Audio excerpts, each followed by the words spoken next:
ఎందుకు ఈశ్వరుడు ఆ మినహాయింపు ఇచ్చాడో తెలుసా?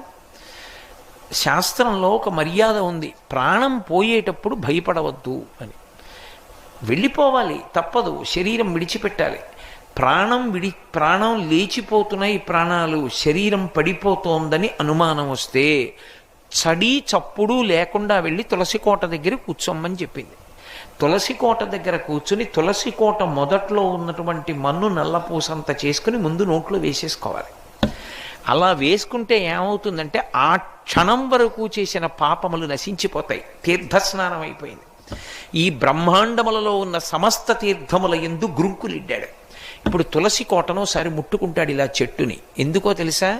యన్మూలే సర్వతీర్థాని యన్మధ్యే సర్వదేవతై.